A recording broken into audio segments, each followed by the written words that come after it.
They were told the bunker was empty, abandoned, and worth less than the dirt it sat beneath. But when Harold and Margaret finally pried open the sealed vault door, what stared back at them was a fortune so massive it would expose a secret their own family had tried to bury for decades. Before we dive into the story, make sure to smash subscribe because tomorrow we have an extra special story for you that will blow your mind. The morning sun crept through the thin curtains of a small rental home on the outskirts of Millbrook, Pennsylvania, casting pale light across worn linoleum floors and furniture that had seen better decades. Harold sat at the kitchen table, his 78-year-old hands wrapped around a chipped coffee mug, steam curling toward the water-stained ceiling.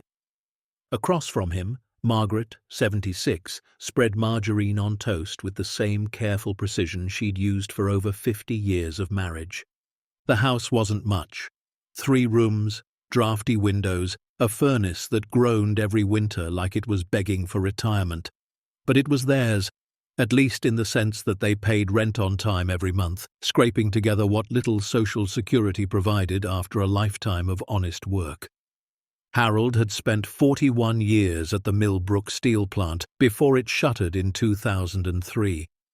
Margaret had served lunches at the elementary school for 32 years, memorizing the names of thousands of children who passed through her line, always making sure the ones who couldn't afford to pay still got something warm in their bellies.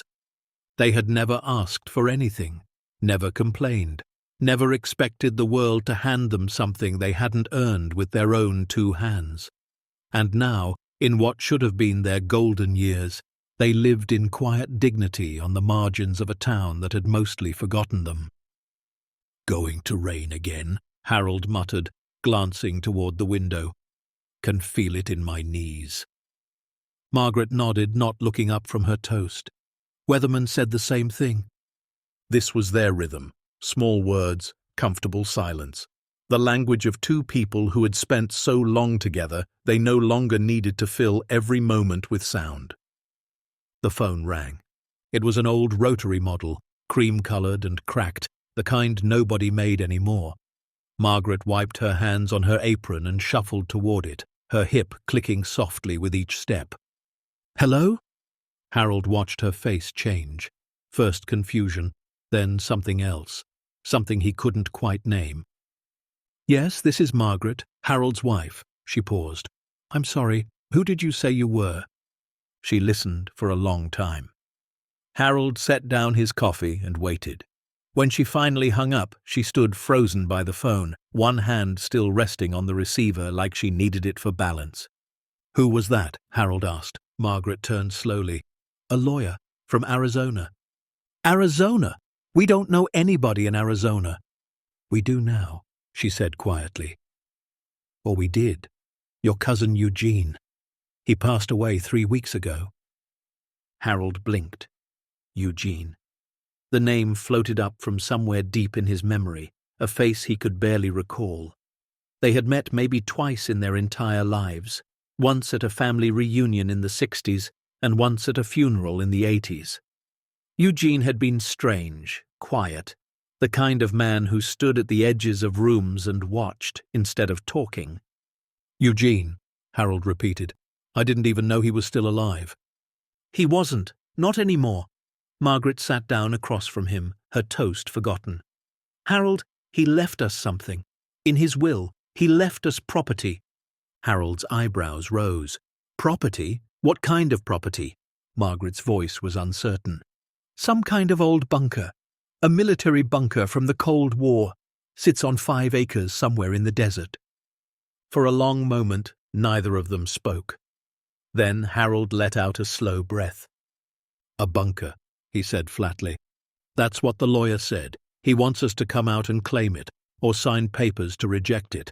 Apparently there's some liability if we don't respond." Harold shook his head slowly, almost laughing. "A bunker, in Arizona, from a cousin I barely remember." He looked at Margaret with tired eyes. "What in the world would we do with a bunker?" Margaret didn't answer. She just sat there, her fingers laced together on the table, staring at nothing. That evening they made the calls. First to Dennis, their oldest, who lived in Philadelphia and worked in finance. Then to Patricia, the middle child, a real estate agent in New Jersey. And finally to Karen, the youngest, who had moved to California years ago and rarely answered her phone. Dennis laughed before Harold even finished explaining. "A bunker? Dad, come on. This is exactly the kind of thing you always fall for. Remember that time you invested in the guy selling miracle water filters? Or when you sent money to that prince from Nigeria?" Harold's jaw tightened. "This isn't a scam, Dennis. It's a legal inheritance from family." "Family you haven't spoken to in 40 years, Dennis shot back. "Look, I love you, but you need to be realistic. You're almost 80. You don't need to go chasing some worthless piece of dirt in the desert.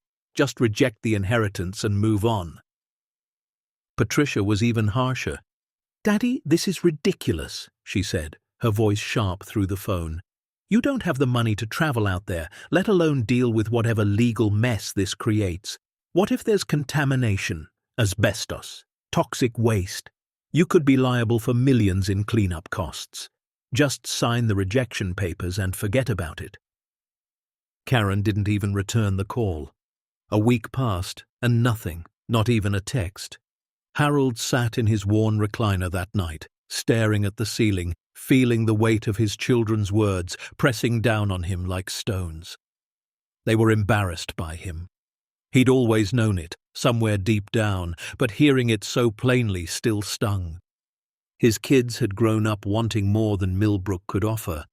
They had gone to college on loans Harold and Margaret had co-signed, had built lives in bigger places with bigger paychecks, had married people who drove new cars and took vacations to Europe, and somewhere along the way they had started looking at their parents like relics from another era.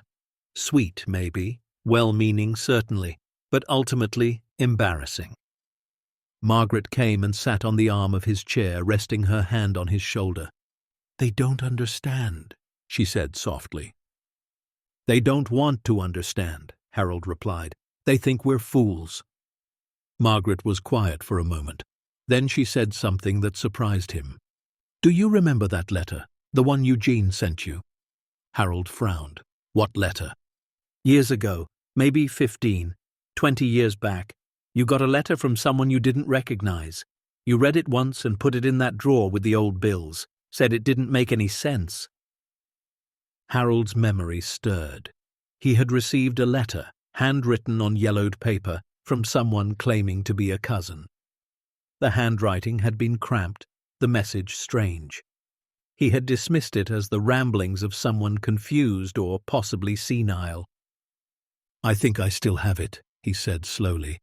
They searched together, digging through boxes and drawers in the spare room that served as storage for 50 years of accumulated life. Finally, in a shoebox stuffed with old Christmas cards and expired coupons, Margaret found it.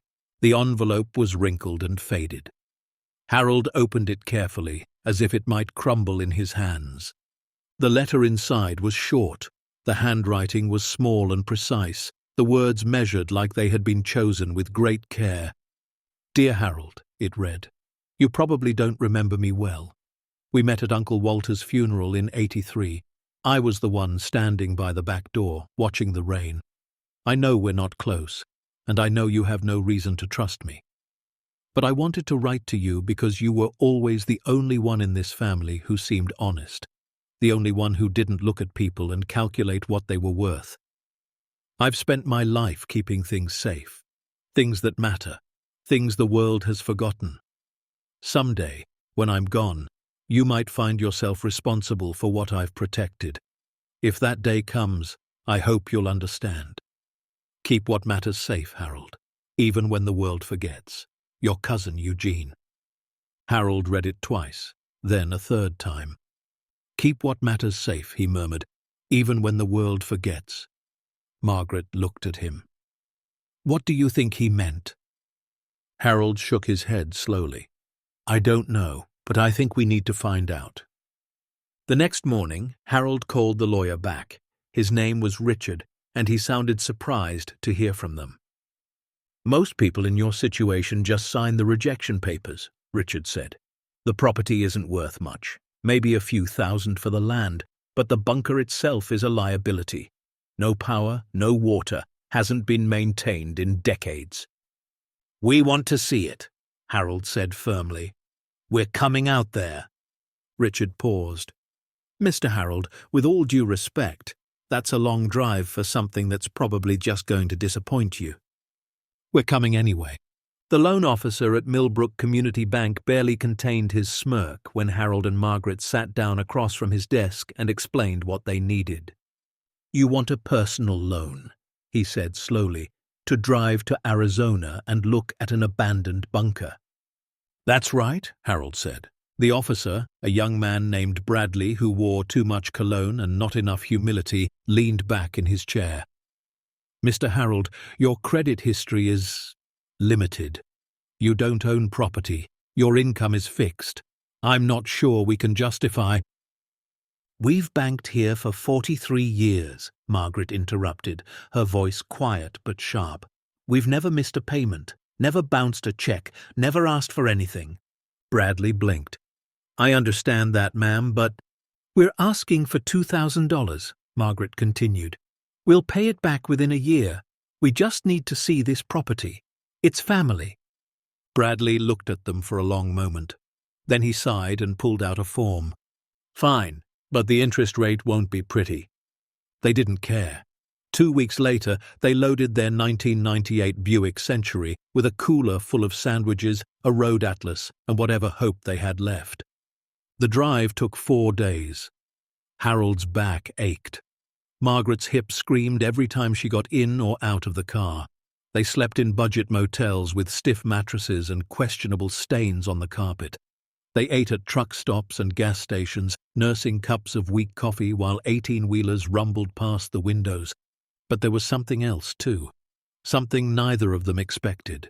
There was freedom. For the first time in years, they weren't waiting. They weren't watching the clock or counting pills or wondering if this was all life had left to offer. They were moving. They were choosing. They were driving towards something unknown, and it felt terrifying and wonderful all at once. "You know," Margaret said somewhere in the middle of New Mexico, watching the desert scroll past the window, "I don't think I've ever seen this much sky." Harold smiled. "Me neither." On the afternoon of the 4th day, they arrived. The bunker sat at the end of a dirt road that barely deserved the name, surrounded by 5 acres of sand, scrub brush, and silence. The landscape was flat and endless, painted in shades of brown and gold, with mountains shimmering purple on the distant horizon. The bunker itself looked like a wound in the earth. A concrete entrance jutted up from the ground at an angle, its heavy steel doors rusted orange and streaked with decades of desert grime. Faded warning signs clung to the walls. Restricted area, authorized personnel only, U.S. government property, all of them meaningless now, relics of a fear that had long since passed. Harold killed the engine. For a moment, neither of them moved. "Well," Margaret said softly, "here we are." Harold nodded slowly. "Here we are." They climbed out of the car, their joints protesting after hours of sitting. The heat hit them immediately, dry and sharp like opening an oven door. Harold shielded his eyes and stared at the bunker entrance. "Doesn't look like much," he admitted. "Neither did that little church where we got married," Margaret replied. "And look how that turned out." Harold chuckled despite himself. "Fair point." They approached the entrance slowly, their footsteps crunching on gravel and sand. The steel doors were massive, at least 10 feet tall and several inches thick, designed to withstand things Harold didn't want to think about. A heavy chain and padlock held them shut, both rusted nearly solid. Harold pulled out the key the lawyer had mailed them. It was old, heavy, the kind of key that belonged to another era. He fitted it into the padlock and turned. Nothing happened. He tried again, putting his weight into it. The lock groaned, resisted, and then finally gave way with a screech that echoed across the empty desert. The chain fell away. Harold gripped the edge of the door and pulled. It didn't budge. Margaret moved beside him, adding her strength to his. Together, straining against decades of rust and neglect, they pulled. Inch by inch, the door began to move. Metal screamed against metal. Hinges that hadn't turned since the Cold War cried out in protest. And then, with a final groan, the door swung open. Stale air rushed out to meet them, cool, dry, carrying the ghost of something long sealed away. Darkness stretched beyond the threshold, deep and absolute. Harold pulled out the flashlight they'd bought at a gas station in Texas. The beam cut into the blackness, revealing a concrete ramp that descended into the earth at a gentle angle. The walls were smooth, industrial, built to last centuries. "Ready?" Harold asked. Margaret took his hand. Together. They walked into the bunker. The ramp led down about 50 feet before leveling off into a main chamber. Their flashlight beams swept across the space, revealing everything and nothing at the same time. The room was large, maybe 40 feet by 60 feet, with concrete walls and a ceiling that arched slightly overhead. It was filled with relics of another time. Old military cots, stripped of mattresses, stacked against one wall. Metal shelving units, mostly empty, lined with dust. Wooden crates stamped with faded stencils sat in corners, their contents long removed. Faded civil defense posters clung to the walls. In case of attack, remain calm. Duck and cover. This shelter can accommodate up to 200 persons. The graphics were simple, almost childish, depicting smiling families waiting out Armageddon like it was a picnic. Harold walked slowly through the space, his flashlight illuminating decades of abandonment. There was nothing here. No treasure, no secret.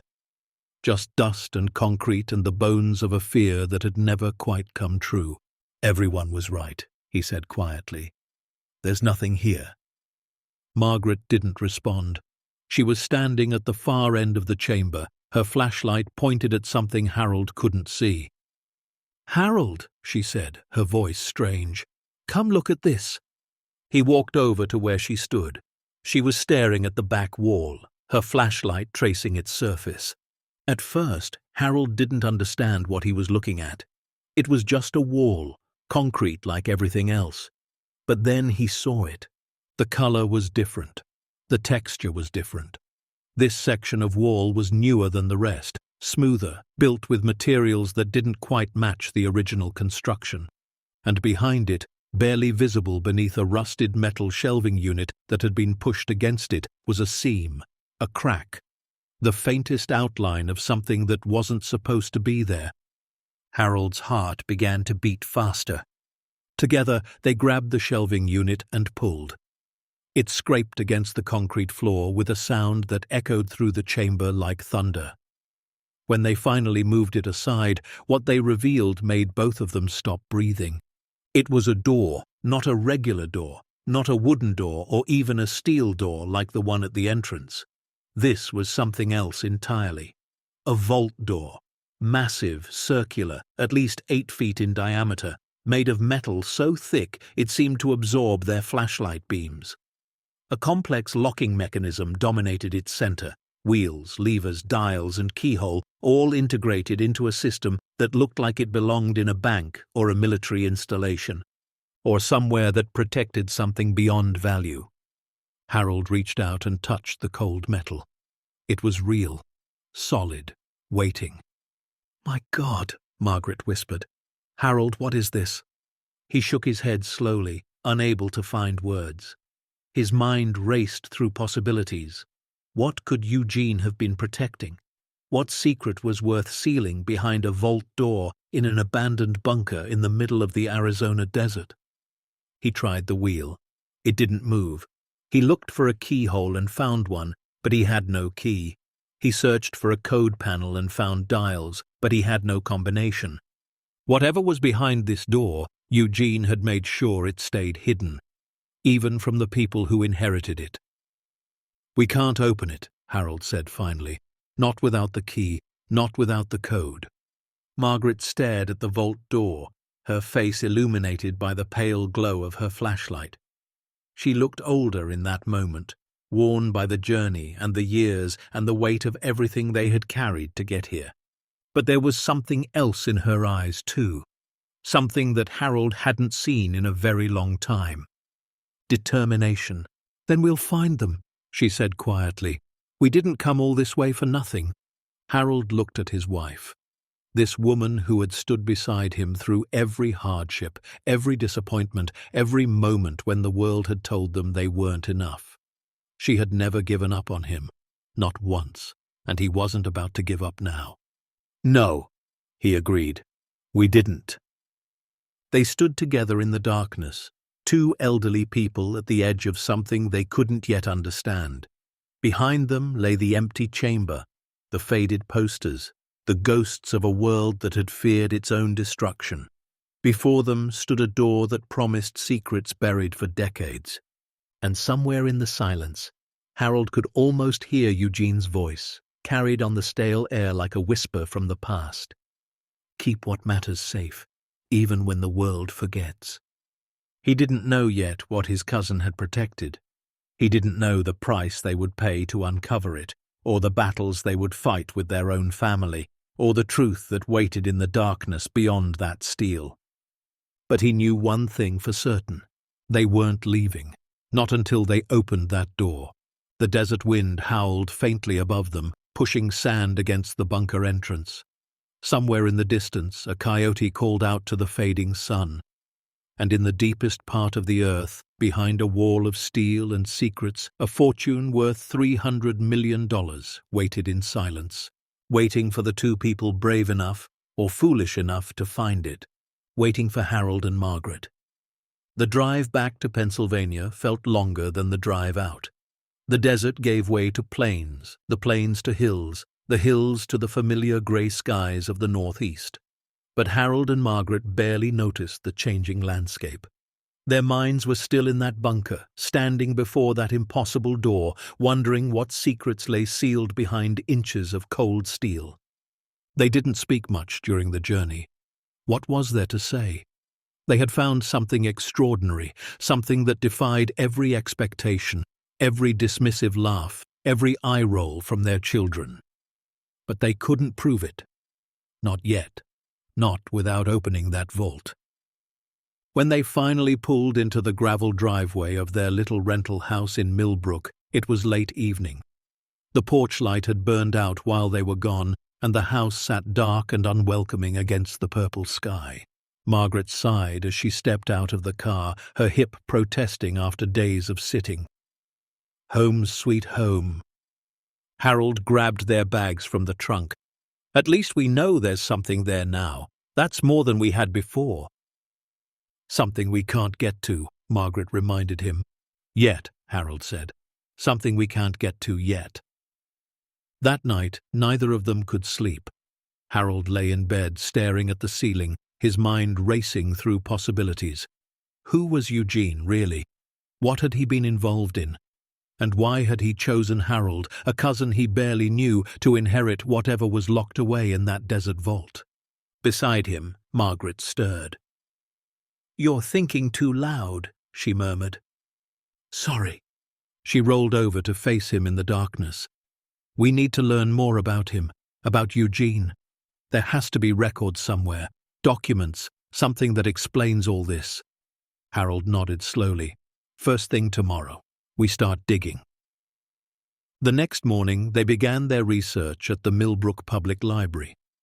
It was a small building, underfunded and understaffed, but it had computers with internet access, something Harold and Margaret had never bothered to learn much about. They found a helpful young librarian named Teresa who took pity on them and spent 2 hours teaching them how to search online databases.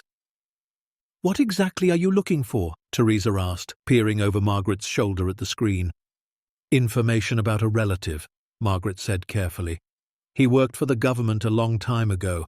We're trying to understand what he did." Teresa showed them how to access public records, military archives, and genealogy websites. It was slow going. Harold's fingers were clumsy on the keyboard, and the screen seemed to move too fast for his eyes to follow. But gradually, piece by piece, a picture began to emerge. Eugene had been born in 1929 in a small town in Ohio. He had enlisted in the army in 1951, serving during the Korean War, but his military records showed something unusual. After Korea, he hadn't been discharged. Instead, he had been transferred to something called the Cultural Recovery Division under the Department of Defense. "Cultural recovery," Harold muttered, squinting at the screen. "What does that mean?" Margaret leaned closer. "It says here the division was responsible for the identification, protection, and repatriation of cultural assets recovered during and after World War II. Harold looked at her. "Cultural assets? You mean like art? Treasures?" "That's what it sounds like." They dug deeper. The Cultural Recovery Division had been established in the late 1940s, originally tasked with returning art stolen by the Nazis to its rightful owners. But as the Cold War intensified, the division's mission had expanded and become more secretive. Documents from the 1950s and 60s were heavily redacted, entire paragraphs blacked out with thick ink. But between the censored lines, Harold and Margaret found hints of something larger. References to secure storage facilities, mentions of preservation protocols for high-value assets, notes about contingency measures in the event of nuclear conflict. "They were hiding things," Margaret said quietly. "Not just returning them. Hiding them." Harold sat back in his chair, his mind reeling. During the Cold War, everyone thought the world might end any day. The government must have been trying to protect valuable things, art, artifacts, treasures, in case the worst happened. And Eugene was part of that. Apparently so. They spent 3 more days at the library, printing documents, taking notes, piecing together Eugene's life from fragments scattered across decades of bureaucratic records. By the end, they had a clearer picture, but also deeper questions. Eugene had worked for the Cultural Recovery Division until 1972, when the program was officially dissolved. But unlike his colleagues, who had moved on to other government jobs or retired, Eugene had simply disappeared from the records. No forwarding address, no pension paperwork, no death certificate until 3 weeks ago. For over 50 years, Eugene had lived off the grid, and during all that time, he had been sitting on a bunker in Arizona, guarding something the government had apparently forgotten existed. "Or wanted to forget," Margaret said grimly. The children's reactions were predictable. Dennis called first, his voice tight with barely concealed frustration. "Dad, I heard you actually went to Arizona. Please tell me you didn't." "We did," Harold said calmly, "and we found something." "Found what? Sand? Tumbleweeds? An empty hole in the ground?" "A vault door. A real one, military grade, sealed shut." Dennis laughed, but there was no humor in it. "A vault door, right. And what do you think is behind it? Gold bars? The Ark of the Covenant?" "We don't know yet. That's what we're trying to find out." "Dad, listen to me." Dennis's voice dropped, becoming cold and serious. "You need to stop this. You're almost 80 years old. You don't have the money, the health, or the mental capacity to go chasing fantasies across the country. You're embarrassing yourself. You're embarrassing all of us." Harold's grip tightened on the phone. "Embarrassing you?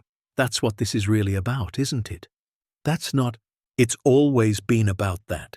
You've been ashamed of us since you left for college. Ashamed of where you came from. Ashamed of who raised you." "Dad, we're not stopping, Dennis. We found something real, and we're going to see it through." He hung up before his son could respond. Patricia's call came the next day, and it was worse. "Daddy, I've been talking to a lawyer," she said, her voice saccharine and false. "We're concerned about you and Mama. This obsession with the bunker, the money you spent on that loan, driving across the country at your age, it's not rational behavior." Harold felt something cold settle in his stomach. "What are you saying, Patricia?" "I'm saying that if you continue down this path, we may have to consider options for your own protection." "Options?" Harold repeated flatly. Power of attorney, guardianship, whatever it takes to make sure you don't waste what little you have left on this nonsense. The words hit Harold like a physical blow. His own daughter, the little girl he had taught to ride a bike, whose scraped knees he had bandaged, whose tears he had dried, was threatening to have him declared incompetent. You would do that, he said quietly.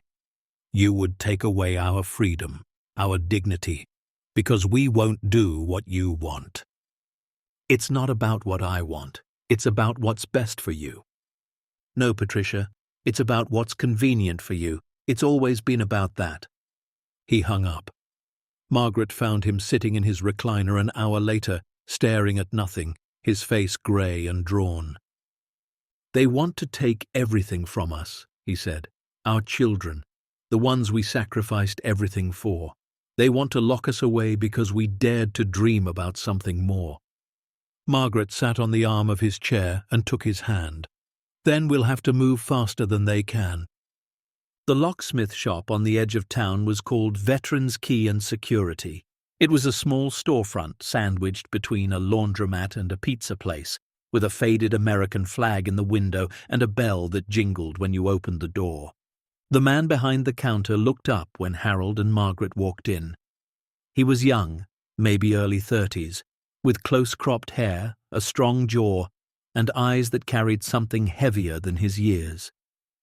A tattoo on his forearm showed a military insignia that Harold recognized from his own father's service photos. "Help you folks?" the young man asked. "We hope so," Harold said. "We have a unique problem. Involves a lock we can't open." The young man, his name tag read Jake, raised an eyebrow. "What kind of lock?" Harold glanced at Margaret, then back at Jake. "The kind they put on military vaults, from the Cold War." Jake's expression shifted. Interest flickered in his eyes. "You're serious?" "As a heart attack," Margaret said, "which at our age is pretty serious." Jake actually smiled at that. "All right, tell me everything." They talked for over an hour. Harold explained the inheritance, the bunker, the vault door, Eugene's mysterious government work. He showed Jake the documents they had printed at the library, the redacted files, the references to the Cultural Recovery Division. Jake listened without interrupting. When Harold finished, the young man sat back and whistled low. "That's one hell of a story," he said. "It's not a story," Margaret said firmly. "It's real. We saw the door with our own eyes." Jake nodded slowly. "I believe you. My grandfather used to work for the government back in the 60s. Said there were things buried all over this country that nobody knew about. Bunkers, vaults, storage facilities. Most of them were forgotten after the Cold War ended. Budget cuts, changing priorities, bureaucratic amnesia." "Can you help us?" Harold asked. Jake studied them for a long moment. Harold saw something shift in the young man's face. Recognition, maybe. Understanding. "My grandfather passed away 6 months ago," Jake said quietly. "He was a lot like you. Stubborn, proud, believed in things other people thought were crazy." He paused. "I miss him every day." Margaret reached across the counter and touched Jake's hand. "I'm sorry for your loss." Jake cleared his throat. "Yeah, well, point is, I know what it's like to have everyone tell you you're wasting your time, and I know what it's like to want to prove them wrong." He stood up and grabbed his jacket. "Let me see what I can find out about that vault door. I've got some contacts who specialize in military hardware. Might take a few days, but I'll dig up what I can." A week later, Jake called with news. "It's a Mosler vault door," he said. "Model 772. They made them in the 1950s for high-security government installations, designed to withstand nuclear blast, fire, flood, you name it." "Can it be opened?" Harold asked. "Theoretically, yes, but it requires 2 things, a physical key and an 8-digit combination code. Without both, you're not getting through that door, not without industrial cutting equipment that would cost more than your house." Harold's heart sank. So we need the key and the code, and we have neither. Not necessarily, Jake said. If your cousin wanted you to open that vault, he would have left you a way in. People who hide things that carefully always leave breadcrumbs for the people they trust. You just have to find them. Where do we start? Jake was quiet for a moment. You said there was other stuff in the bunker. Cots, crates, shelving. Did you search everything? Harold thought back. They had been so focused on the vault door that they hadn't paid much attention to the rest of the chamber.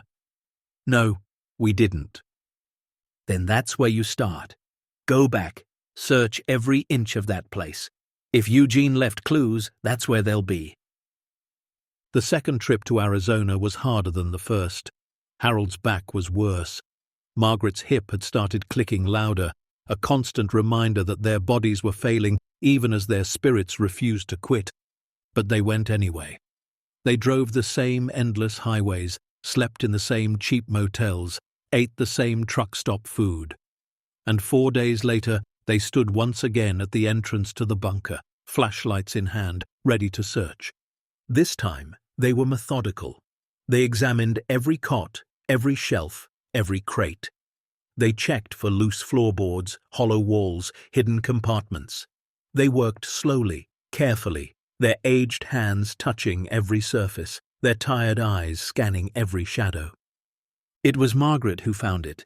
In the far corner of the chamber, behind a stack of empty wooden crates, sat an old metal desk.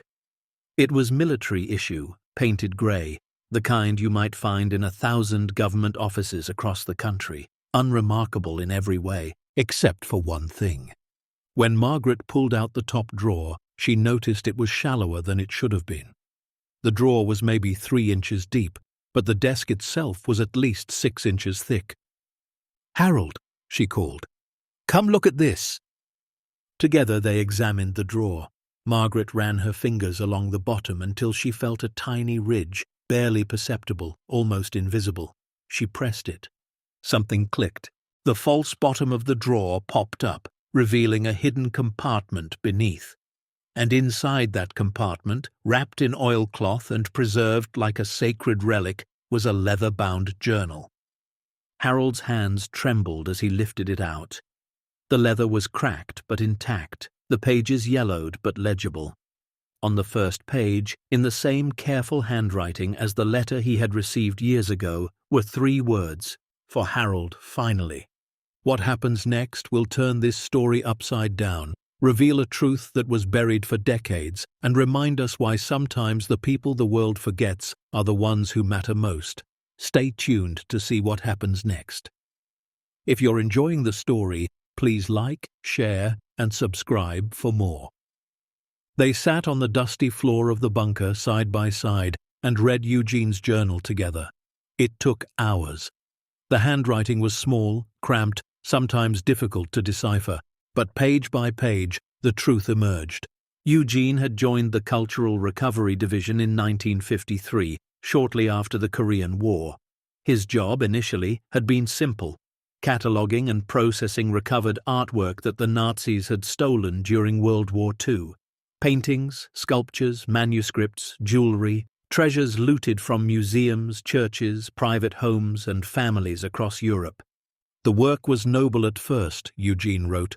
We were returning stolen beauty to its rightful owners, giving back what evil had taken.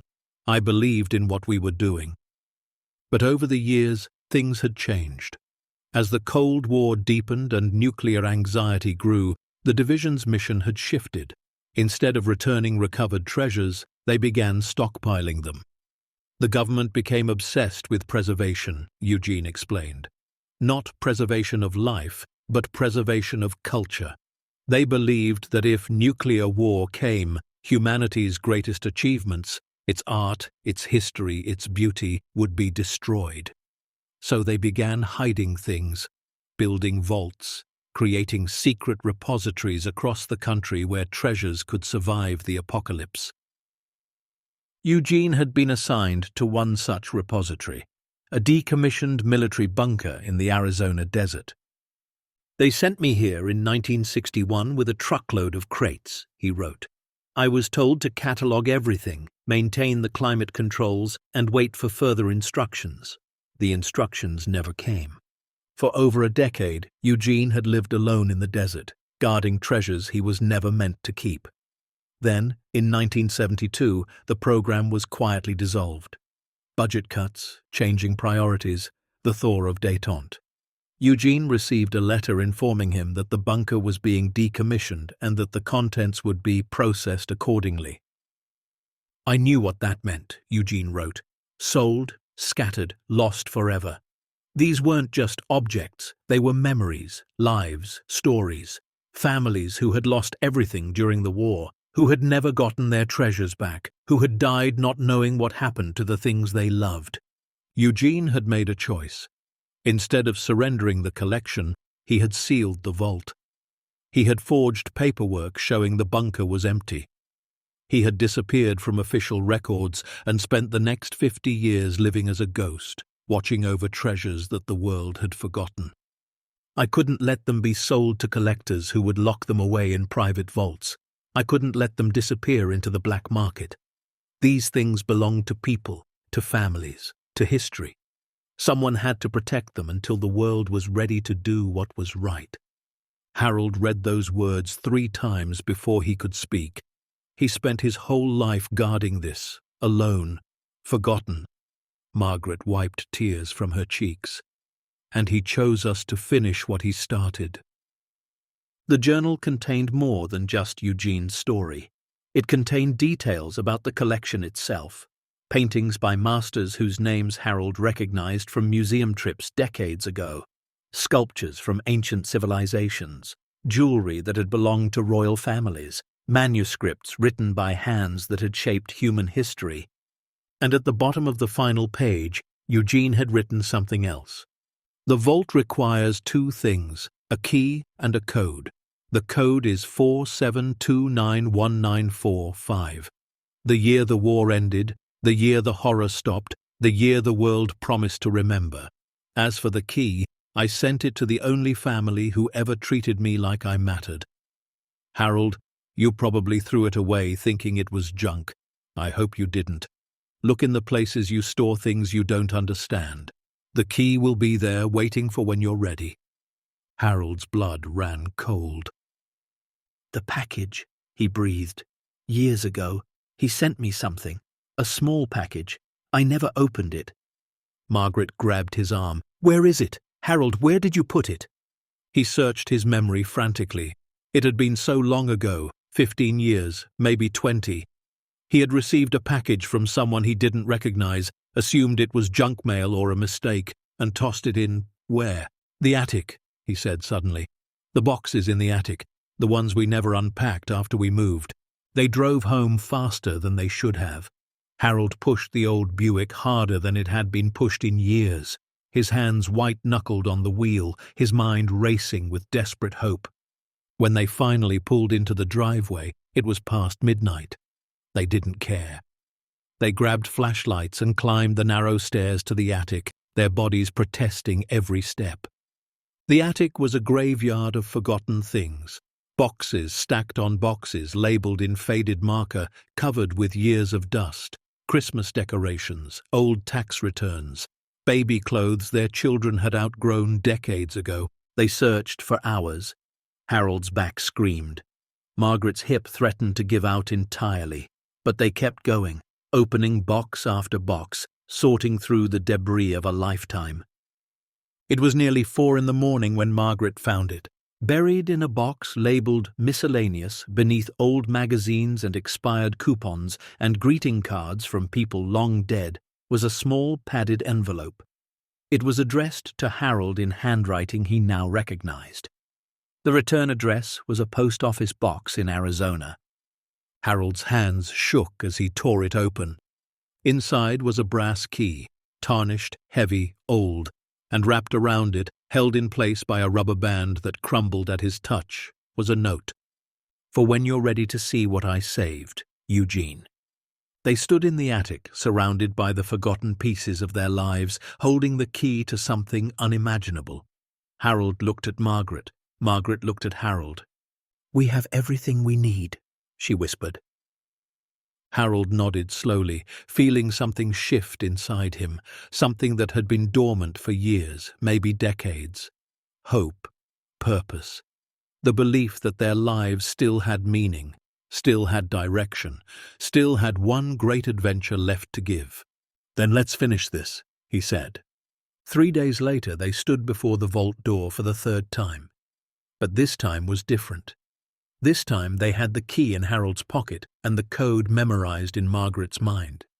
This time they had come not as confused inheritors, but as the chosen guardians of something precious. Harold approached the door. His heart pounded so hard he could feel it in his temples. He reached into his pocket and pulled out the brass key. It slid into the keyhole like it had been waiting. He turned it. Something deep within the mechanism clicked. Margaret stepped forward. Her fingers found the dial, 8 positions, 8 digits. She turned it slowly, carefully, her lips moving silently as she counted. 4, 7, 2, 9, 1, 9, 4, 5. The year the war ended, the year the horror stopped, the year the world promised to remember. When she finished, the vault was silent. For one terrible moment, Harold thought it hadn't worked, that something was wrong, that they had come all this way for nothing. Then the door moved. A hiss of air, sealed for decades, rushed past them like a sigh. Gears that hadn't turned in over 50 years began to grind. The massive steel door, tons of metal and engineering, slowly, impossibly, began to swing open. Light spilled into the darkness beyond, their flashlight beams cutting through the gloom, illuminating shapes and shadows that seemed to shimmer with impossible promise. Harold stepped forward. Margaret gripped his hand. Together they crossed the threshold. What they saw made them both stop breathing. The vault stretched before them, larger than they had imagined, a cathedral of concrete and steel, filled with wonders beyond counting. Row after row of shelves lined the walls, each one holding treasures wrapped in protective cloth, stored in climate-controlled cases, preserved with meticulous care. Paintings hung on specialized racks, their frames ornate and ancient, their canvases holding images that seemed to glow even in the dim light. Sculptures stood on pedestals, marble and bronze and materials Harold couldn't identify, depicting figures from myth and history. Glass cases contained jewelry that sparkled with diamonds, rubies, emeralds, stones that caught their flashlight beams and scattered them like stars. Manuscripts lay in specially designed containers, their pages visible through protective glass. Words written in languages Harold couldn't read, illuminated letters painted in gold leaf, knowledge preserved across centuries. And everywhere, small brass plates identified each item, names, dates, origins, and one phrase that appeared again and again: to be returned to rightful owner or descendants. Margaret sank to her knees, overwhelmed. Tears streamed down her face. "Oh, Harold! Oh, my God! Harold!" Harold couldn't speak. He could barely breathe. He turned in a slow circle, trying to comprehend the magnitude of what surrounded them. This wasn't just a collection. It was history. It was memory.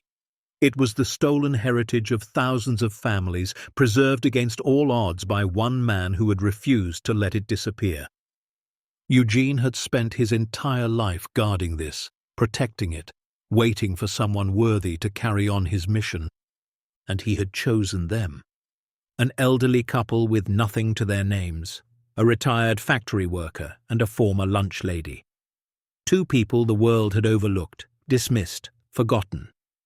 But Eugene had seen something in them, something their own children couldn't see, something the world had missed. He had seen their hearts. Harold helped Margaret to her feet. They stood together in the center of the vault, surrounded by $300 million worth of history, and Harold felt something he hadn't felt in years: purpose. "We have to protect this," Margaret said, her voice barely a whisper. "We have to do what Eugene wanted, return these things to the people they belong to." Harold nodded, his eyes sweeping across the treasures that now belonged to them, not to keep, but to restore. "We will," he promised. "We'll finish what he started." Outside the vault, the desert waited in silence. The sun was setting, painting the sky in shades of orange and purple and gold. Somewhere in the distance, a coyote called out to the fading light. And deep in the earth, in a bunker the world had forgotten, two elderly people began the greatest mission of their lives. The first hours inside the vault passed like a dream. Harold and Margaret moved through the aisles slowly, reverently, their flashlights illuminating treasure after treasure. Paintings that seemed to breathe with life. Sculptures that captured moments frozen in bronze and marble. Jewelry that sparkled with the light of distant centuries. Eugene had catalogued everything. Each item had a brass plate with a number, and those numbers corresponded to entries in a series of leather-bound ledgers stored in a climate-controlled cabinet near the entrance. The handwriting was meticulous, almost obsessive. Descriptions, provenance, estimated values, and most importantly, the names of original owners whenever Eugene had been able to determine them. Schumann family, Vienna, Austria, seized 1938. Rothstein collection, Amsterdam, confiscated 1940. Bergman estate, Prague, looted 1941. Name after name, family after family, lives reduced to entries in a ledger, their most precious possessions stolen by a regime that had tried to erase them from history. Margaret sat down on a wooden crate, her legs suddenly unable to hold her. She pressed her hand to her chest, struggling to breathe through the weight of what she was seeing. "These weren't just treasures," she whispered. "They were lives, families, memories." Harold nodded slowly. He had stopped in front of a small oil painting, a portrait of a young girl with dark curls and a shy smile, wearing a blue dress that matched her eyes. The brass plate beneath it read, "Portrait of Anna, artist unknown, Hoffmann family, Berlin, seized 1939. He wondered what had happened to Anna, whether she had survived the war, whether anyone who remembered her was still alive to see her portrait returned. "Eugene spent 50 years protecting this," Harold said, his voice thick with emotion. 50 years alone in the desert, making sure these things survived, making sure the memories survived. "And nobody knew," Margaret added. "Nobody cared. The world just forgot." They didn't leave the bunker until dawn. When they finally emerged, blinking in the harsh Arizona sunlight, Harold felt like he had aged another decade, but also like he had found something he didn't know he had lost. Purpose, meaning, a reason to keep fighting.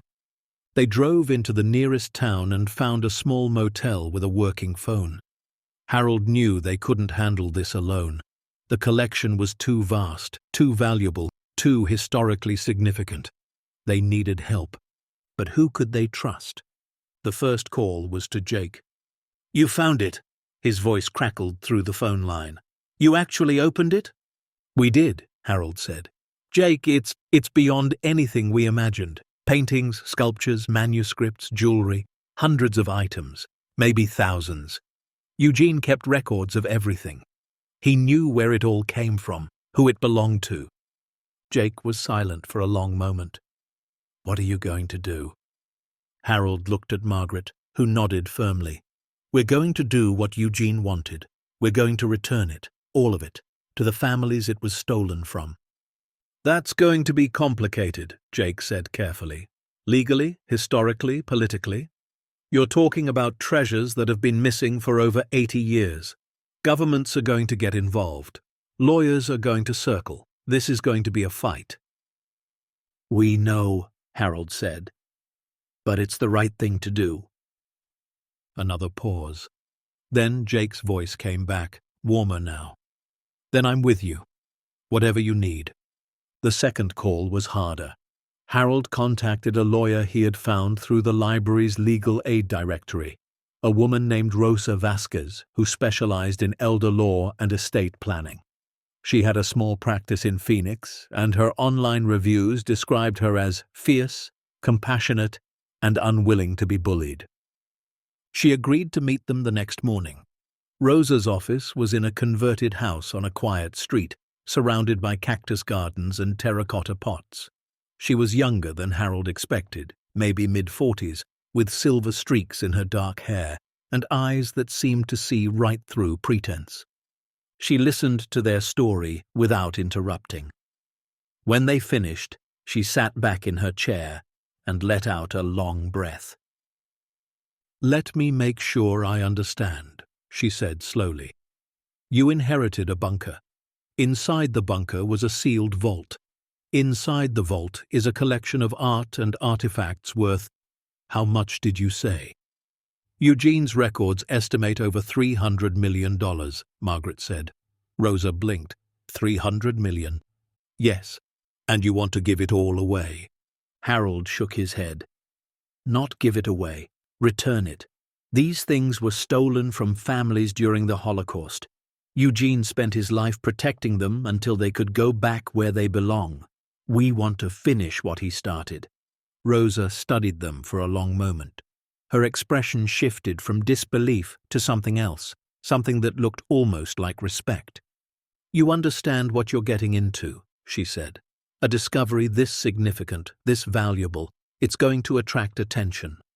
Governments will claim ownership. Museums will file lawsuits.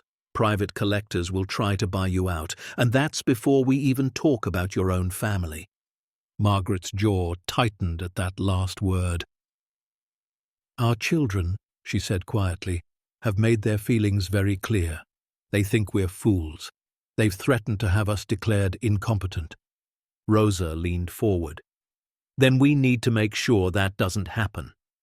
The first step is documentation. We need to establish a clear legal record of your mental competency, your intentions, and your authority over the inheritance. Then we can start reaching out to the appropriate organizations, Holocaust memorial groups, art restitution foundations, international agencies that handle this kind of thing." "How long will it take?" Harold asked. Rosa smiled grimly. "Years, probably. Returning stolen art isn't simple. Families have scattered, records have been lost. Some of the original owners died without heirs. But if you're serious about this, if you're willing to fight for it, I'll help you." Harold reached across the desk and shook her hand. "We're serious." They tried to keep the discovery quiet. They really did.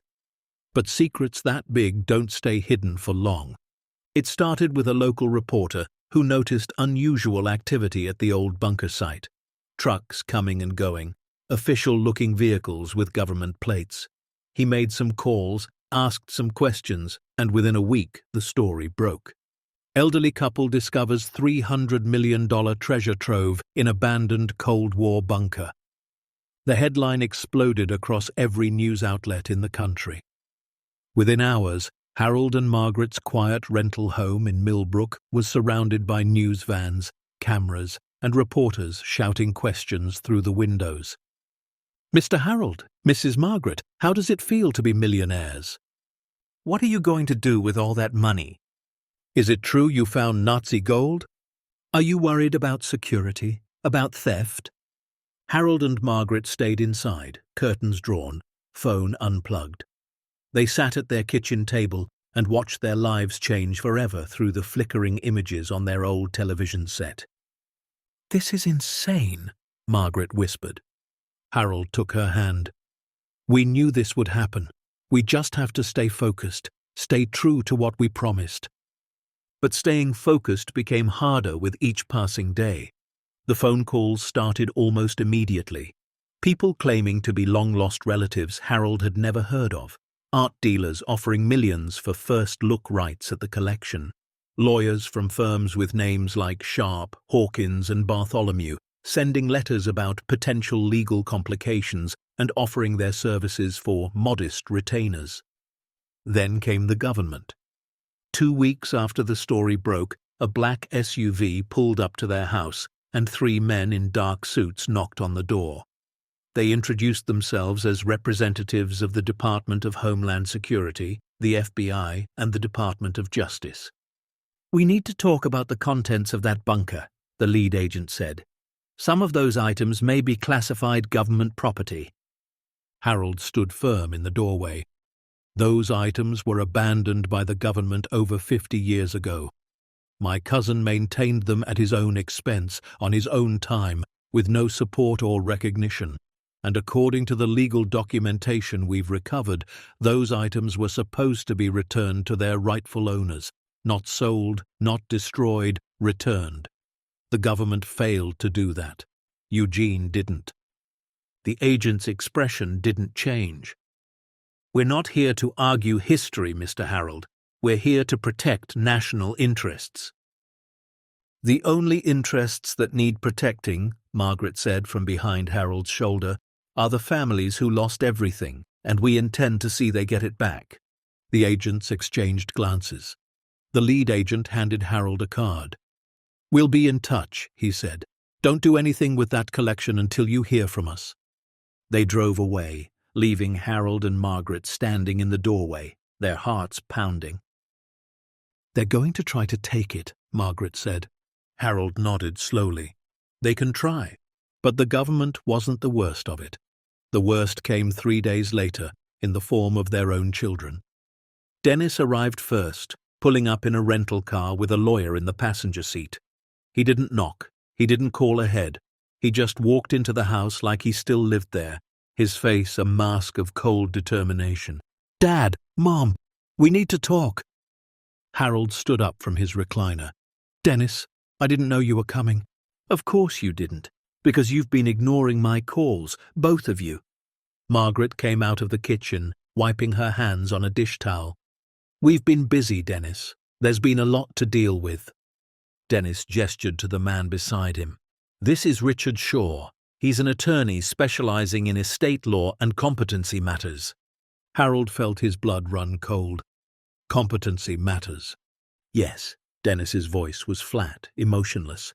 Given everything that's happened, the impulsive decisions, the cross-country trips, the refusal to listen to reason, Richard and I believe it's time to discuss options. "Options," Margaret repeated, the word bitter on her tongue. Richard Shaw stepped forward with a practiced smile. "Mr. and Mrs. Harold, please understand, this comes from a place of love and concern. Your children are worried about you. A discovery of this magnitude, the stress it creates, the attention, the pressure. It's a lot for anyone to handle, let alone two people in their late 70s. "We're handling it fine," Harold said coldly. "Are you?" Dennis interjected. "You've hired some unknown lawyer in Phoenix. You're talking about giving away $300 million. You've got federal agents showing up at your door. This isn't handling it. This is chaos." Patricia arrived the next day, followed by Karen a day after that. For the first time in years, all three children were under the same roof, but not for a reunion, not for reconciliation, for war. They sat around the kitchen table, the same table where Harold had taught them to do homework, where Margaret had served thousands of meals, where the family had once gathered for birthday cakes and holiday dinners. But there was no warmth now, only cold, calculating eyes. "Here's what's going to happen," Patricia said, sliding a stack of papers across the table. "You're going to sign power of attorney over to us. We'll manage the estate, handle the negotiations, deal with the government and the lawyers and the media. You'll be protected, comfortable, taken care of." Margaret didn't touch the papers. "And the families? The people Eugene spent his life trying to help?" Patricia waved her hand dismissively. "That's sentimental nonsense. Those people are dead. Their descendants are scattered across the world. There's no practical way to return any of this. And even if there was, why should we? This is our inheritance now, our family's future." "Their family's future," Harold said quietly, "was destroyed by the Nazis. Their children were murdered, their homes were burned, their memories were stolen, and you're telling me we should just keep what's left?" Karen spoke for the first time. Her voice was softer than her siblings, but no less determined. "Dad, be realistic. You're 78 years old. Mum is 76. You don't have the time, the energy, or the expertise to handle something this complicated. Let us help you." "Help us! Harold's voice cracked with something between grief and rage. "You've barely spoken to us in years. You've skipped holidays, missed birthdays, sent cards with checks instead of visiting, and now, suddenly, you want to help?" "We're your children," Dennis said. "You're strangers," Margaret shot back. "Strangers who showed up the moment there was money involved." The room fell silent. The clock on the wall ticked. Outside, a car drove past, oblivious to the war being waged in this small, tired kitchen. Patricia's expression hardened. "Fine. If you won't do this willingly, we'll do it legally. We've already filed a petition with the court, competency hearing, psychological evaluation, the works." Harold felt the words like a physical blow. "You're trying to take away our rights, our freedom, because we won't do what you want." "We're trying to protect you from yourselves," Patricia said, "and protect this family's future." Margaret stood up slowly. Her hands were shaking, but her voice was steady. "Get out." Dennis blinked. "What?" "I said get out. All of you. You're not welcome in this house anymore." "Mum, I raised you. I fed you. I sacrificed everything for you. I worked double shifts so you could have school clothes. I went without so you could have birthday presents. And this is how you repay us? By treating us like obstacles, like problems to be managed?" Tears streamed down her face, but she didn't wipe them away.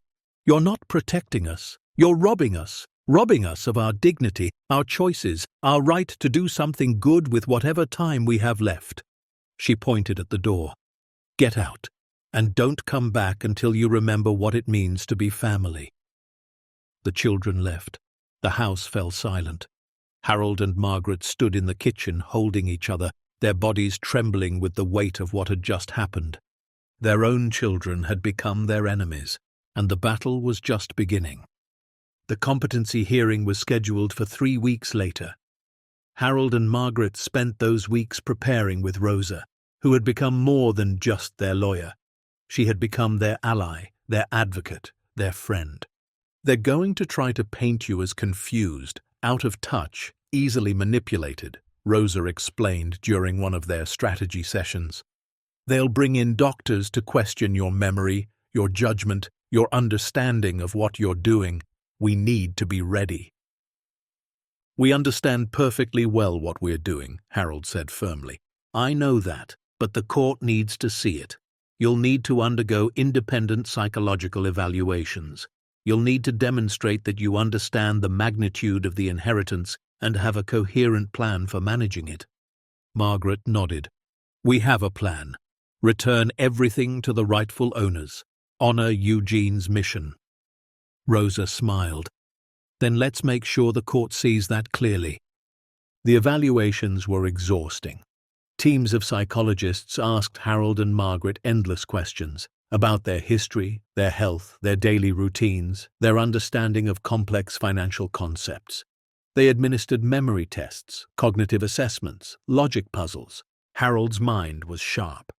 Margaret's was sharper. They answered every question clearly, calmly, with the quiet confidence of two people who had spent their entire lives thinking for themselves. The results came back 3 days before the hearing. Both Harold and Margaret showed no significant cognitive impairment and demonstrated clear understanding of their legal and financial situation. Rosa called with the news. "You passed, both of you, flying colors." Margaret let out a breath she didn't know she had been holding. "Thank God." "But this isn't over," Rosa cautioned. "Your children can still argue that you're making irrational decisions, that you're being manipulated, that you need guidance.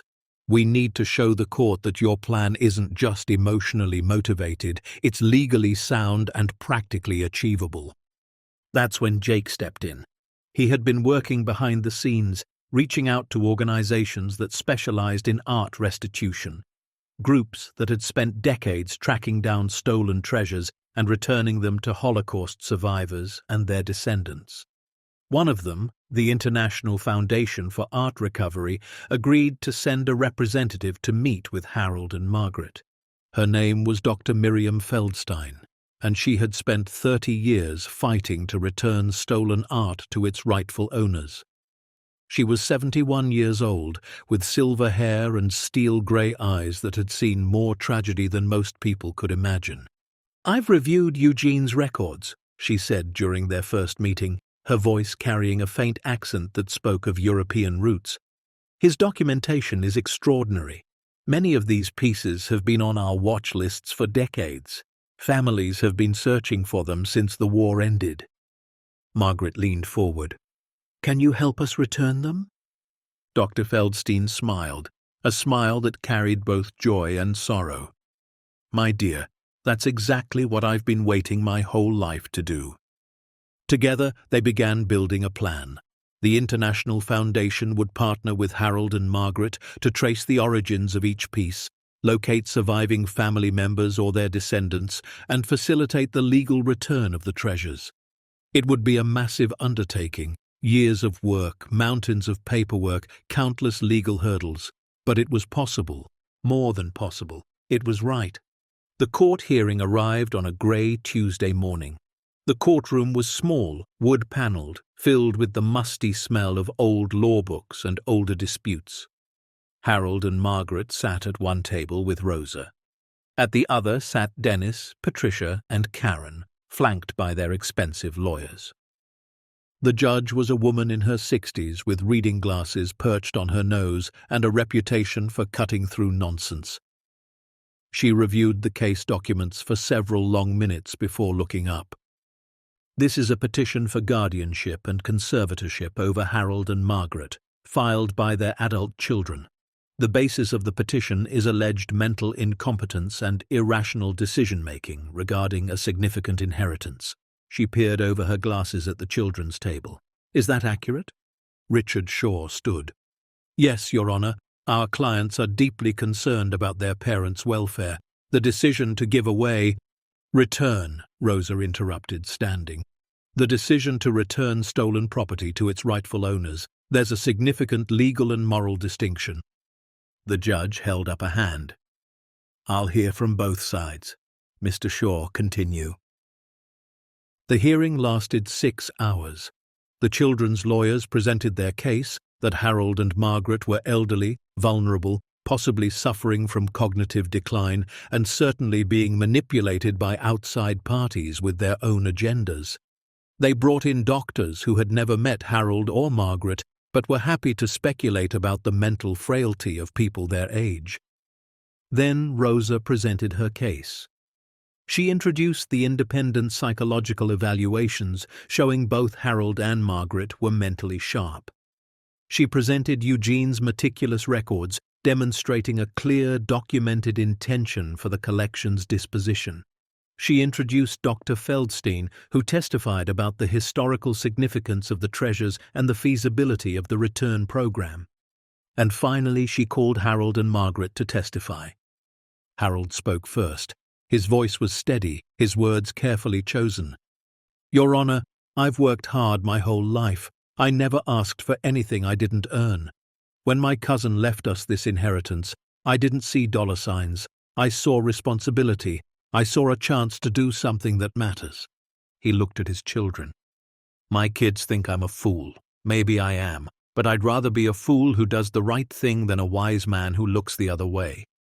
Margaret followed. Her voice trembled slightly, but her eyes were clear and fierce. 50 years ago, a man named Eugene sealed away treasures that belonged to families destroyed by evil. He spent his entire life protecting them, waiting for someone to finish what he started. He chose us, 2 ordinary people with nothing special about us, except that we still believe some things matter more than money. She turned to face her children directly. "I raised you to be better than this. I failed, but I won't fail Eugene, and I won't fail the families who lost everything." The judge called a recess to review the evidence. 3 hours later, she returned with her decision. The court finds no evidence of mental incompetence in either Harold or Margaret. The psychological evaluations are clear. Their plan for the inheritance, while unconventional, is legally sound and morally coherent. The petition for guardianship and conservatorship is denied. She removed her glasses and looked directly at the children's table. I've seen a lot of family disputes in this courtroom, fights over money, property, inheritance. But this is the first time I've seen children try to take control of their parents' lives specifically to prevent them from doing something good. I suggest you take a long, hard look at yourselves. She banged her gavel. Court is adjourned. Harold and Margaret walked out of the courthouse into the afternoon sunlight. Rosa walked beside them, a rare smile on her face. Behind them, their children remained in the courtroom, surrounded by their expensive lawyers, their faces masks of disbelief and rage. It's over, Margaret whispered. No, Harold said quietly. It's just beginning. That evening, they drove back to Arizona. Jake met them at the bunker, along with Dr. Feldstein and a small team from the International Foundation. They stood together in the vault, surrounded by the treasures that Eugene had protected for so long. Harold looked at the faces around him, allies he had found in the strangest places, people who believed in the same things he believed in. Then he looked at Margaret, his partner of over 50 years, the woman who had stood beside him through every hardship, every disappointment, every moment when the world had told them they weren't enough. Eugene spent his life alone, protecting this, Harold said. He never got to see it returned. Never got to see the families reunited with what was stolen from them. He reached into his pocket and pulled out Eugene's journal, the small, leather-bound book that had started everything. But we can finish what he started. We can make sure these treasures go home. Margaret took his hand. Then let's make a promise, right here, right now, no matter what it takes. No matter how long, no matter who tries to stop us, we'll return every piece, every painting, every sculpture, every memory. Harold nodded. For Eugene, for the families, for everyone who was told their history didn't matter. Dr. Feldstein stepped forward, her eyes glistening with tears she didn't try to hide. In my 30 years of doing this work, I've met a lot of people who wanted to help. But I've never met anyone like you two, ordinary people with extraordinary hearts. She placed her hand over theirs. Let's bring these treasures home. Outside the bunker, the desert stretched endless and silent beneath a canopy of stars. Somewhere in the darkness, a coyote called out, a lonely sound that seemed to carry across the centuries, connecting the past to the present, the lost to the found. And deep in the earth, in a vault that had held secrets for over 50 years, two elderly people made a vow that would change everything. They would return what was stolen. They would honor what was forgotten. They would prove that it's never too late to do what's right. Even when the world thinks you're too old, too poor, too small to matter. Even when your own children have become your enemies. Even when the wolves are circling. Because some promises are worth keeping and some treasures are meant to go home. The first return happened on a cold morning in December, 6 months after the court victory. Harold and Margaret stood in a modest apartment in Brooklyn, New York, holding a small oil painting wrapped in protective cloth. Across from them sat a woman named Ruth, 83 years old, her hands trembling as she reached for the package. My grandmother used to tell me about this painting, Ruth whispered, her voice cracking. She described it so many times, the girl in the blue dress, the way the light fell across her face. She said it hung in their living room in Berlin before everything changed, before they took everything. Margaret carefully unwrapped the cloth, revealing the portrait of Anna, the same painting Harold had noticed on his first night in the vault. The girl with dark curls and a shy smile, wearing a blue dress that matched her eyes. Ruth's breath caught. Tears streamed down her weathered cheeks. She pressed her fingers to her lips, unable to speak. Anna was my grandmother's sister, she finally managed. She was 12 when they took her to the camps. She never came home, but this painting, this was the last piece of her that survived. And now... She couldn't finish. She simply held the painting against her chest and wept. Harold and Margaret stayed with her for 3 hours. They drank tea. They looked at old photographs, They listened as Ruth shared stories about her grandmother, about the family that had been destroyed, about the decades spent wondering what had happened to everything they had lost. When they finally left, Ruth gripped Harold's hand with surprising strength. "You don't understand what you've given me," she said. "It's not just a painting, it's proof. Proof that my family existed. Proof that they mattered. Proof that someone remembered." Harold swallowed hard against the lump in his throat. "Your family always mattered, Ruth. The world just forgot for a while, but not anymore. That was the first return. There would be hundreds more. Over the following year, Harold and Margaret traveled more than they had in their entire lives combined. Dr. Feldstein and the International Foundation handled the complex legal work, tracing ownership, verifying claims, navigating the bureaucratic maze of international art restitution. But Harold and Margaret insisted on being present for every return they could attend. They flew to Paris in February, where a family named Laurent received a collection of jewelry that had belonged to their great-grandmother, diamonds and sapphires that had been hidden in a secret compartment when the Nazis came, only to be discovered and confiscated during a raid. The family had assumed the pieces were lost forever, melted down or sold off to anonymous collectors decades ago. When Margaret placed the velvet box in the hands of Marie Laurent, the family's eldest surviving member, the 87-year-old woman simply stared at it for a long moment. Then she opened it, and the room seemed to hold its breath. "My grandmother wore these earrings on her wedding day," Marie said softly, lifting one of the diamond pieces with fingers that shook with age and emotion. "She told my mother they would be passed down through generations. And then the war came and everything was taken, and we never thought—" She couldn't continue. Her daughter wrapped an arm around her shoulders, both of them weeping openly. Harold stood quietly in the corner, watching. He thought about all the times he had felt small, insignificant, overlooked. All the years he had worked in the factory, coming home with aching muscles and grease under his nails, wondering if his life would ever amount to anything more than survival. And now here he was, in a beautiful apartment in Paris, watching a family reunited with their history.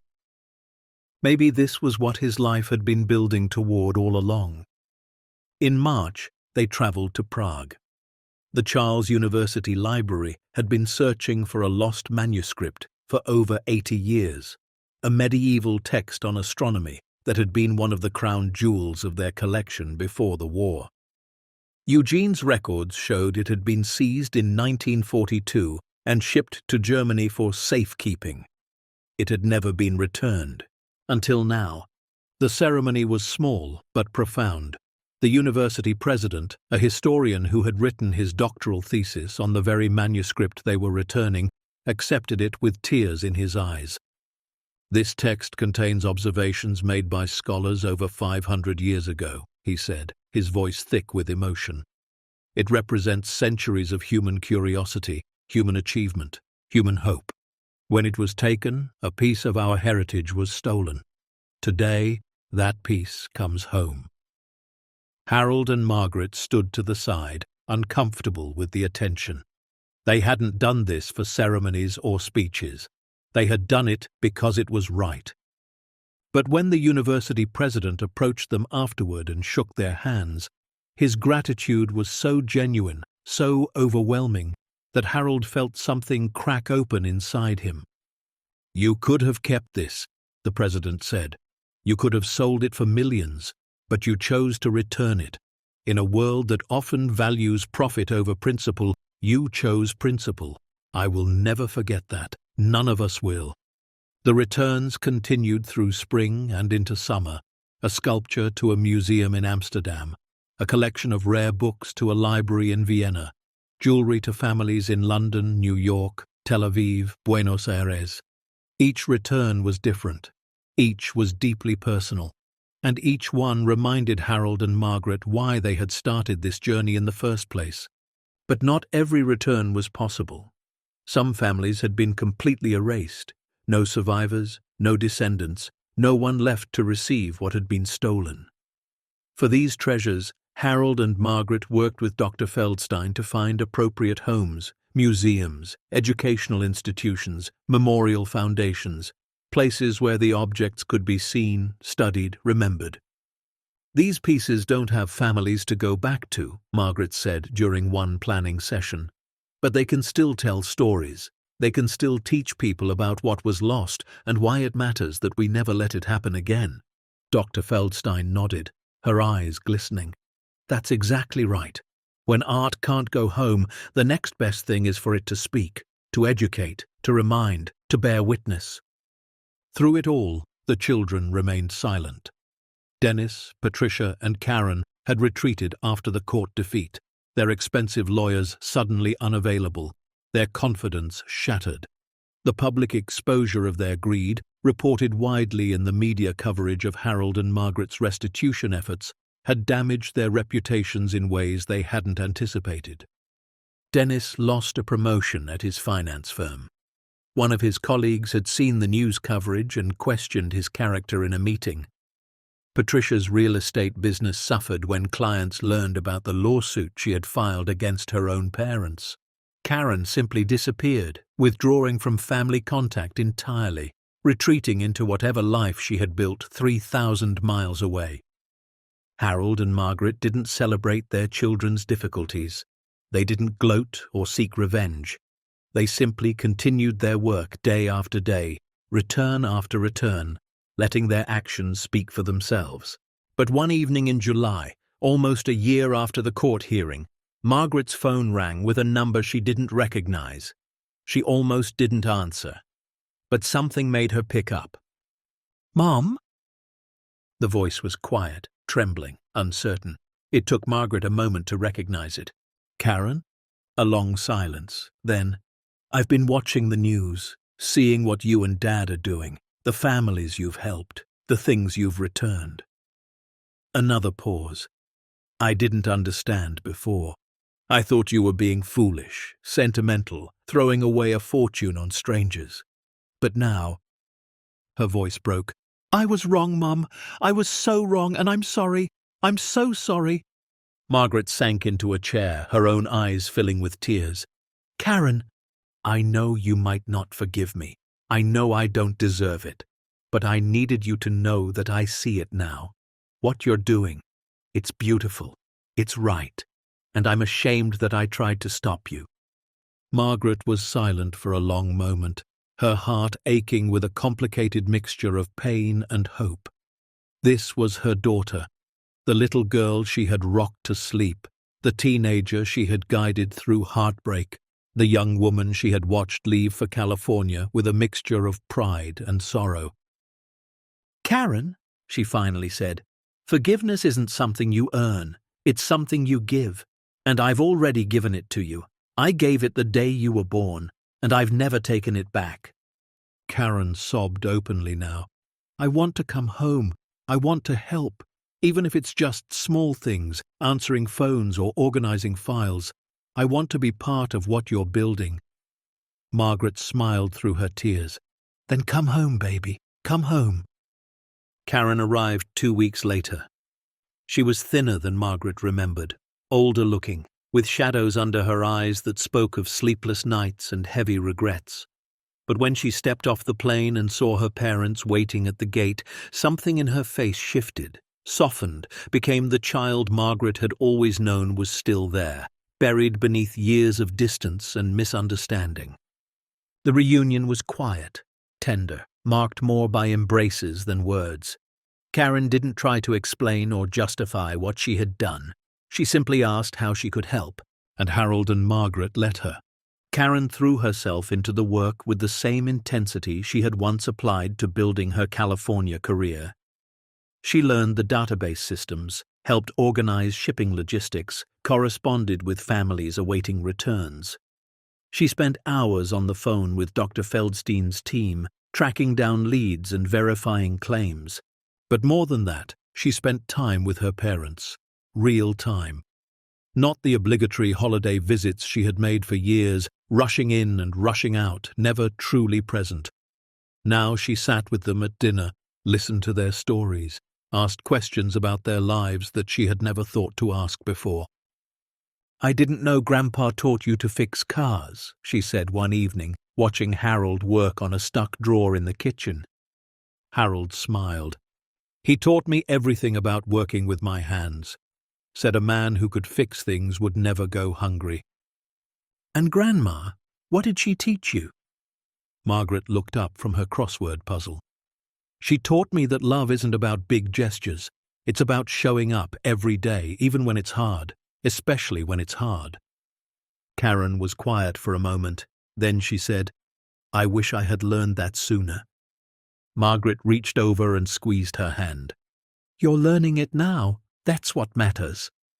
Dennis and Patricia remained distant. They sent no apologies, made no attempts at reconciliation.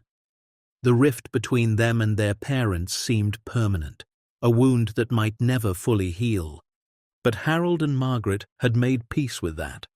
They had learned through all of this that you couldn't force people to change. You could only offer them the opportunity and hope they would take it.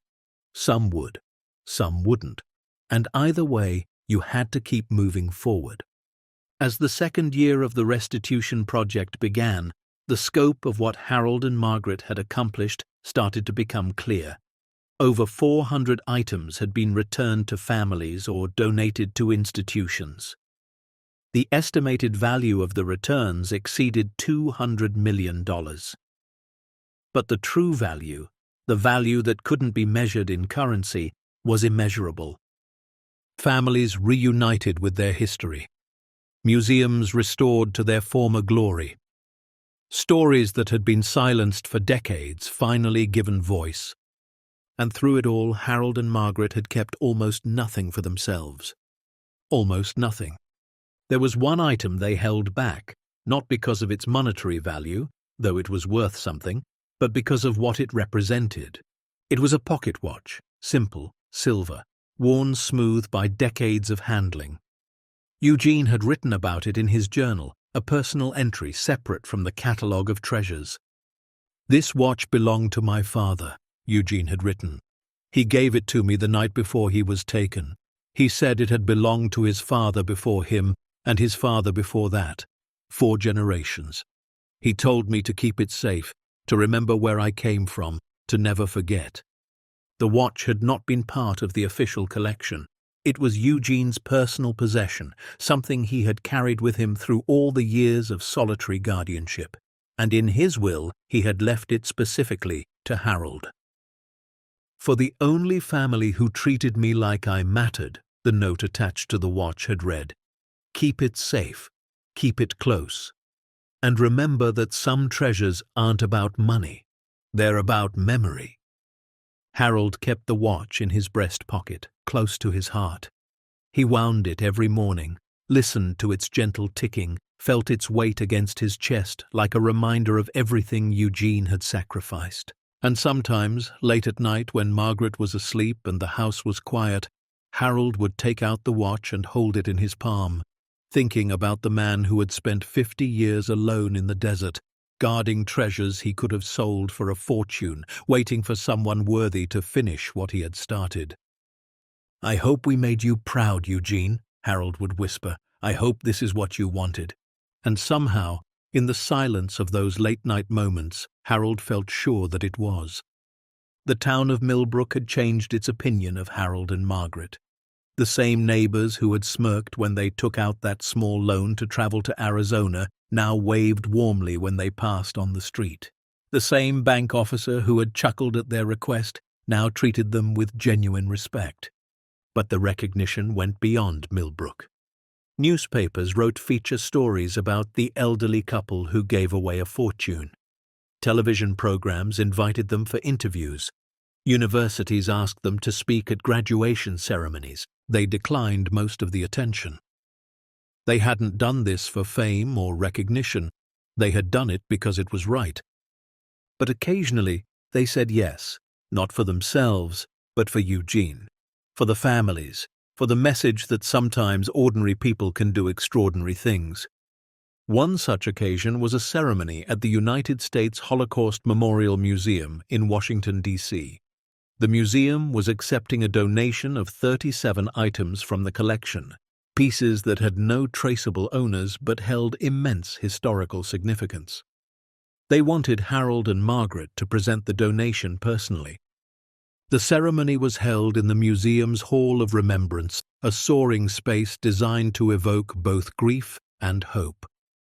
Hundreds of people attended, dignitaries, historians, survivors, and their families, representatives from organizations around the world. Harold stood at the podium, Margaret beside him, and looked out at the sea of faces. He had never been comfortable with public speaking. His hands trembled slightly against the wooden surface, but he had something to say, and these people needed to hear it. "My name is Harold," he began, his voice rough but steady. "I'm 79 years old. I spent 41 years working in a steel factory. My wife Margaret spent 32 years serving school lunches. We're not rich, we're not famous, we're just two ordinary people from a small town in Pennsylvania." He paused, gathering his thoughts. "A year and a half ago, we inherited a bunker in the Arizona desert. Inside was a vault sealed for over 50 years, and inside that vault was a collection of treasures worth more than $300 million. A murmur rippled through the crowd. "We could have kept it all. We could have sold everything and lived like kings for whatever years we have left. Plenty of people told us we should, including our own children." His voice caught on those last words. Margaret squeezed his hand. "But we didn't, because those treasures weren't ours to keep. They belonged to families who had everything stolen from them, families who were murdered, scattered, erased, families who the world forgot." He looked out at the audience, at the survivors with numbers tattooed on their arms, at the children and grandchildren carrying memories of people they had never met. A man named Eugene spent his entire life protecting those treasures. He could have sold them too. He could have lived comfortably instead of alone in the desert. But he understood something important. Harold's voice grew stronger now. He understood that some things matter more than money. Memory matters. History matters. Honoring the people who came before us, who suffered and struggled and survived, that matters. He gestured to the items displayed behind him, paintings, sculptures, manuscripts, each one a fragment of a story that had nearly been lost forever. These treasures can't bring back the people who owned them. They can't undo the horror of what happened, but they can bear witness. They can remind us. They can teach future generations that evil is real, but so is courage. That darkness exists, but so does light. He took a deep breath. "My cousin Eugene was a quiet man. He lived alone, died alone, and was buried in a cemetery where nobody visited his grave. But he did something that echoed through decades. He protected what mattered until someone could finish what he started." Harold looked at Margaret, then back at the audience. "Margaret and I didn't find a fortune in that bunker. We found a purpose, and that purpose has changed our lives in ways we never imagined." He stepped back from the podium, suddenly exhausted, but also filled with a peace he had never known before. "Some treasures aren't meant to be kept. They're meant to be returned, and we're just grateful that we had the chance to help them find their way home." The applause that followed was thunderous, but Harold barely heard it. He was looking at Margaret, at the tears streaming down her face, at the love in her eyes that had sustained him through every hardship of their long life together. They had done it. They had finished what Eugene started, and now, finally, they could rest. After the Washington ceremony, Harold and Margaret scaled back their involvement in the project. Dr. Feldstein's team had grown, with enough staff and volunteers to handle the remaining returns without requiring two elderly people to travel across the world. The Foundation would continue their work for years, maybe decades, tracking down the final pieces, reuniting the last families, closing the last chapters. But Harold and Margaret's part was largely done. They returned to Pennsylvania, but not to their old rental house. With a small portion of the funds that the Foundation had set aside to cover their expenses, money they had initially refused but eventually accepted at Rosa's insistence, they bought a modest home on the outskirts of Millbrook, nothing fancy. 3 bedrooms, a small yard, a porch with a swing where they could sit and watch the sunset. Jake had become like family. He visited often, bringing news of his own project, a non-profit he had founded to help veterans transition back to civilian life, inspired by everything he had witnessed over the past 2 years. He had named it the Eugene Mercer Foundation, in honor of the man whose quiet dedication had started it all. "You know he wasn't really a Mercer," Harold had pointed out when Jake told him the name. Jake had smiled. "I know, but he was your family, and now he's mine too." Rosa still called regularly, updating them on legal developments and sharing stories of returns they had made possible. She had expanded her practice, taking on more cases involving elder rights and estate disputes. The work with Harold and Margaret had reminded her why she had become a lawyer in the first place. "You changed my life," she told them during one call. "You reminded me that the law isn't just about documents and procedures. It's about justice, about protecting people who can't protect themselves." Karen had moved back to Pennsylvania permanently. She rented an apartment 20 minutes from her parents' new home and visited several times a week. She had taken a job with the International Foundation, helping coordinate their East Coast operations. The work was demanding but meaningful, and for the first time in her adult life, she felt like she was doing something that mattered. Her relationship with her parents had healed slowly, carefully, like a broken bone knitting back together. There were still moments of awkwardness, still silences that carried the weight of everything that had happened. But there was also love, genuine and growing, rebuilt from the ashes of what had been destroyed. Dennis and Patricia remained estranged. They had never apologized, never reached out, never shown any sign of regret. Harold and Margaret had accepted this with the same quiet dignity they had shown throughout the entire ordeal. They left the door open, always, but they didn't wait by it. Some wounds heal, some don't. You learn to live with both. On a warm evening in late September, almost 2 years after they had first opened that vault door in Arizona, Harold and Margaret sat together on their porch swing. The sun was setting over the Pennsylvania hills, painting the sky in shades of orange and purple and gold. The air smelled of autumn, fallen leaves, wood smoke, the faint sweetness of apples ripening in a neighbor's orchard. Harold held Eugene's pocket watch in his palm, feeling its familiar weight, listening to its steady tick. "Snip, do you ever think about what would have happened if we hadn't gone?" Margaret asked softly. Harold considered the question. "Sometimes. We'd still be in that rental house, I suppose, still scraping by on Social Security, still wondering if our lives had meant anything. And the treasures would still be in that vault, waiting for someone who might never have come." Margaret leaned her head against his shoulder. "I'm glad we went, even with everything that happened with the children, even with all the fighting and the lawyers and the stress. I'm glad." Harold nodded slowly. "Me too." They sat in comfortable silence for a while, watching the colors shift across the sky.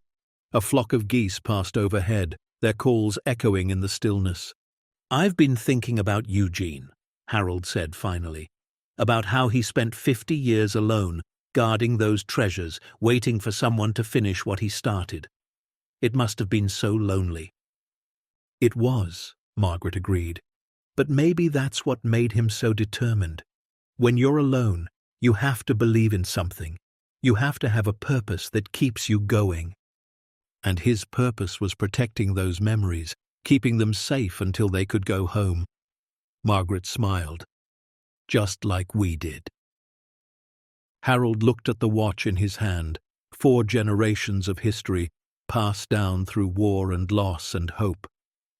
"You know what I realized?" he said quietly. "What?" "We didn't find a fortune in that bunker. We found something better."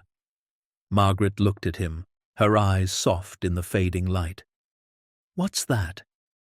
"A purpose," Harold said. "A reason to keep going when everything told us to stop. A chance to do something that mattered, even when the world said we were too old, too poor, too ordinary to make a difference. He turned the watch over in his palm, watching the last rays of sunlight catch its worn surface. Eugene gave us that, and we gave it back to all those families. That's the real treasure, not the paintings or the sculptures or the jewelry, the chance to matter, the chance to be remembered for something good.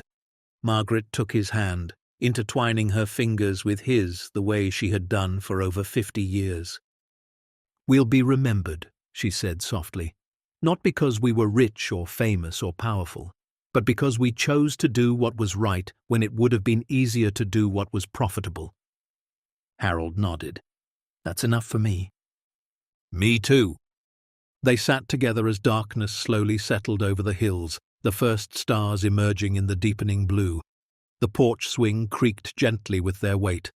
Somewhere in the distance a dog barked and a child laughed, and life continued in all its ordinary, extraordinary ways. Harold thought about everything they had been through, the mockery, the doubt, the betrayal of their own children, the legal battles, the endless travel, the emotional weight of witnessing so much grief and so much joy. It had been the hardest 2 years of his life, but also the most meaningful.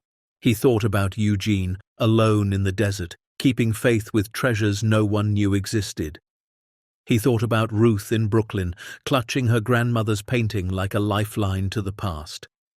He thought about Marie in Paris, holding jewelry that connected her to ancestors she had never met. He thought about Dr. Feldstein, who had spent 30 years fighting for justice and finally found partners worthy of her dedication. He thought about all the ordinary people who had done extraordinary things, not for recognition or reward, but because they believed some things were worth fighting for. And he realized, with a clarity that settled into his bones like warmth, that he was proud. Not of the attention or the accolades, but of the choice they had made when it would have been so easy to make a different one. They had chosen honor over profit, memory over money, purpose over comfort. And that choice had transformed not just their lives, but hundreds of others. "Harold?" Margaret's voice was sleepy now, her head still resting on his shoulder. "Yes?" "Thank you." He smiled in the darkness. "For what?" "For being stubborn enough to open that envelope. For being brave enough to drive across the country. For being good enough to give it all away." Harold kissed the top of her head, breathing in the familiar scent of her hair, feeling the steady rhythm of her breathing against his side. "I couldn't have done any of it without you," he said. "You're the reason I had the courage to try." Margaret smiled, her eyes closing. "Then I guess we make a pretty good team." "The best," Harold agreed. "The absolute best." They sat together in the darkness, two ordinary people at the end of an extraordinary journey, holding each other the way they had for over half a century. The watch ticked softly in Harold's pocket. The stars wheeled slowly overhead. And somewhere out there, in homes and museums and memorial halls across the world, treasures that had been lost were now found. Memories that had been silenced were now speaking, and families that had been broken were beginning slowly to heal. Harold and Margaret had given away a fortune, but what they had received in return was beyond price. They had received purpose, meaning, the knowledge that their lives, however small and ordinary they might have seemed, had made a difference. And in the end, that was the only treasure that truly mattered. Anyone can choose to do what's right if they're brave enough to ignore what's easy and stubborn enough to believe that ordinary people can change the world. As the stars brightened over the quiet Pennsylvania hills, Harold and Margaret sat together in the peaceful silence of a life well lived, not regretting a single choice they had made. They had been told they were too old, too poor, too foolish to matter. They had been mocked by neighbors, dismissed by bankers, betrayed by their own children, but they had proven them all wrong. The retired factory worker and the former lunch lady had become guardians of history, protectors of memory, restorers of hope. They had taken a worthless inheritance and transformed it into something priceless. Not in dollars, but in meaning. And as they sat on that porch swing, hands intertwined, hearts full, they knew with absolute certainty that this was what their lives had been building toward all along. Not wealth, not fame, but the quiet, powerful knowledge that they had done something good. Because some treasures aren't meant to be kept. They're meant to be returned. And some people, the quiet ones, the overlooked ones, the ones the world forgets, are exactly the ones meant to return them. The end. Up next, 2 more powerful stories of hope, heart, and hidden treasures are waiting for you. Click to discover what secrets others have uncovered, and don't forget to hit subscribe if you believe that ordinary people can do extraordinary things when they have the courage to try.